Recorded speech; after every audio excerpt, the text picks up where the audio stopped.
Hello guys, कैसे हैं आप सब। माँ सतवंती क्लास में आप सबका स्वागत है। 7 नवंबर की करंट अफेयर को डिस्कस करते हैं आज हम। नासा ने 20,000 वर्ष पुराने सुपरनोवा अवशेष सिग्नस लूप का अध्ययन करने के लिए इन्फ्यूज मिशन किया लॉन्च। जो नासा है उसने इन्फ्यूज मिशन लॉन्च किया है और ये न्यू मैक्सिको से इसको लॉन्च किया गया है। और इसका क्या ऑब्जेक्टिव है इसको लॉन्च करने का, तो जो सुपरनोवा अवशेष सिग्नस लूप है उसका अध्ययन करने के लिए इसको लॉन्च किया गया है। और पृथ्वी से 2600 प्रकाश वर्ष दूरी है इसकी, जो इसमें तय करने के लिए शुरुआत की गई थी। और जो तारा का अवशेष है अपने गुरुत्वाकर्षण बल के कारण वो टूट गया और उसको पहली बार में हमने हबल टेलीस्कोप से देखा था और अब इसके पास जा रहे थे। ये जो नासा के वैज्ञानिक है वो उसको जाने के लिए उसमें ये लॉन्च किया था इसको, मिशन को। नेक्स्ट है एंजेलो मैथ्यूज अंतर्राष्ट्रीय क्रिकेट में टाइम आउट होने वाले बने पहले खिलाड़ी। जो अंतर्राष्ट्रीय क्रिकेट होता है उसमें पहले 3 मिनट मिलते थे किसी भी बैट्समैन को क्रीज पर पहुंचकर और बॉल को फेस करने के लिए, बॉलर की बॉल को फेस करने के लिए 3 मिनट मिलते थे। लेकिन इस वर्ल्ड कप में 2 मिनट दिए गए हैं किसी भी बैट्समैन को क्रीज पर पहुंचने और बॉल को फेस करने के लिए।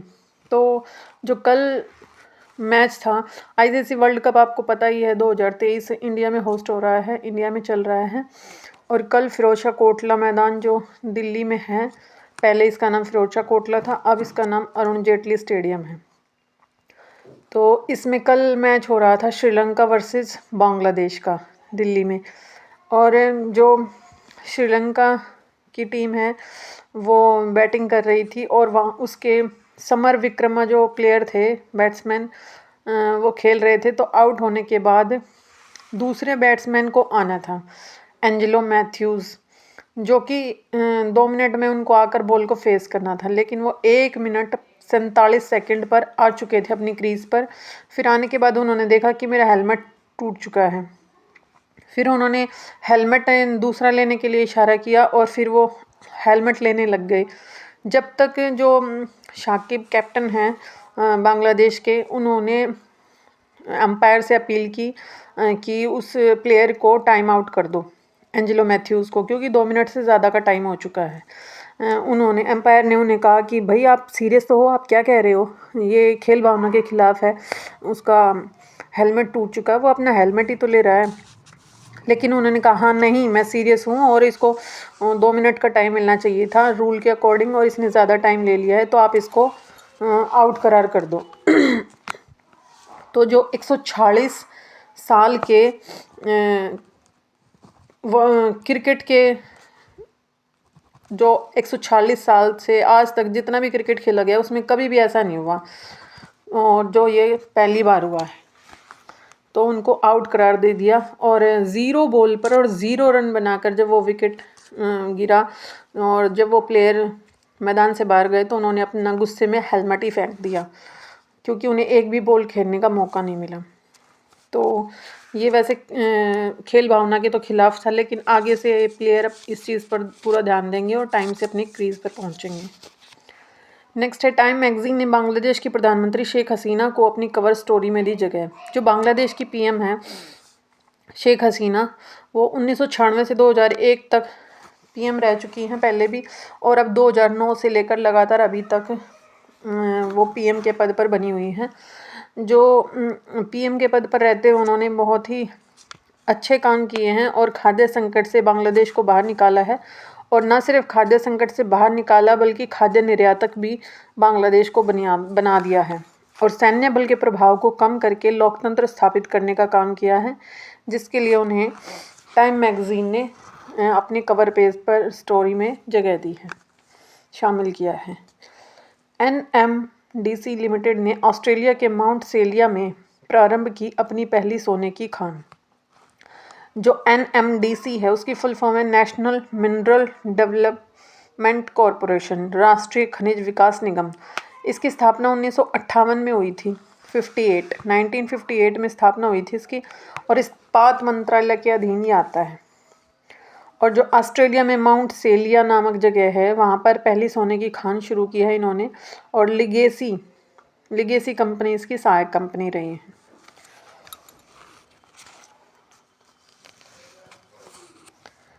एनटीपीसी आरईएल ने गुजरात में अपनी पहली नवीकरणीय योजना दया पार पवन परियोजना को किया प्रारंभ।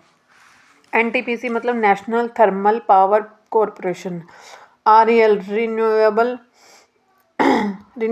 एनर्जी लिमिटेड, इन्होंने अपनी दया पार पवन परियोजना शुरू की है जो कि कच्छ गुजरात में है, और गुजरात में शुरू की है। और ये नवीकरणीय ऊर्जा है जो प्रदूषण रहित है।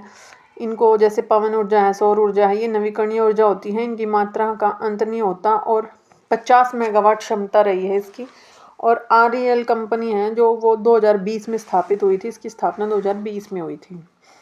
नेक्स्ट है हीरालाल सामरिया बने भारत के मुख्य सूचना आयुक्त। सीआईसी मुख्य सूचना आयुक्त जो अभी नियुक्त हुए हैं हीरालाल सामरिया, उनको शपथ दिलाने वाली रही है हमारी द्रौपदी मुर्मू, जो हमारी वर्तमान समय में भारत की राष्ट्रपति हैं। और इनको जो हीरालाल सामरिया हैं इन्होंने किसको रिप्लेस किया है? यशवर्धन सिंह सिन्हा, YK सिन्हा भी इनको कहते हैं, इन्होंने इसको रिप्लेस किया है। और सुप्रीम कोर्ट ने कहा कि भाई इस पद को भर लो, 1 महीने से ये पद खाली पड़ा है, तब जाके ये अपॉइंटमेंट हुआ है। सीआईसी जो है वो एक संवैधानिक संस्था नहीं है, ये एक वैधानिक संस्था है। इसकी स्थापना एक एक्ट के द्वारा हुई थी और 2005 में इसकी स्थापना हुई थी। जापान को हराकर भारतीय महिला हॉकी टीम ने जीती एशियाई चैंपियंस ट्रॉफी 2023। आवास और शहरी मंत्रालय जल के लिए महिलाओं के लिए जल अभियान करेगा लॉन्च।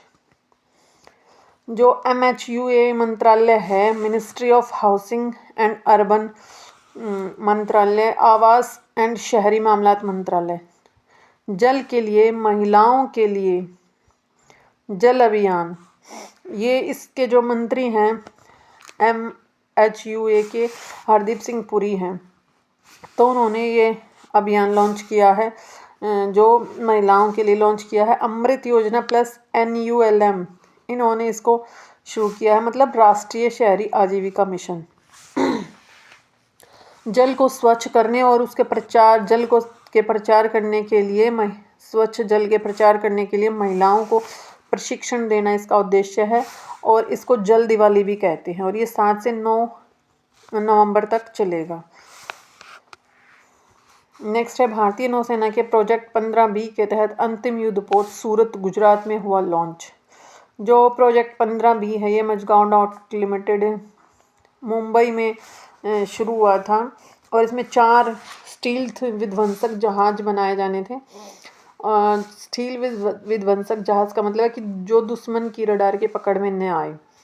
फर्स्ट है INS Visakhapatnam, second INS Mormugao, और थर्ड है INS इम्फाल। ये पहले से ही लॉन्च हो चुके हैं, और जो अब फोर्थ है अंतिम जो अभी लॉन्च हुआ है वो INS सूरत गुजरात में लॉन्च हुआ है, 4th नंबर का अंतिम, और इसको लॉन्च किया है हरि कुमार और भूपेंद्र सिंह पटेल ने, इन्होंने मिलकर लॉन्च किया दोनों ने। नेक्स्ट है विदित गुजराती और वैशाली ने फिडे ग्रैंड स्विस शतरंज प्रतियोगिता का जीता खिताब। जो इसमें खिताब जीते हैं मेल और फीमेल दोनों में जीते हैं। तो मेल में जीता है विदित गुजराती ने, और फीमेल में जीता है वैशाली वैशाली ने। तो जो ये वैशाली ये पहली भारतीय महिला हैं इस प्रतियोगिता को जीतने वाली, और ये हमारे फेमस शतरंज चैंपियन की बहन है, प्रज्ञानंद की बहन है वैशाली। दोनों भाई बहन कितने देश का नाम रोशन कर रहे हैं और कितनी ही खिताब जीत रहे हैं।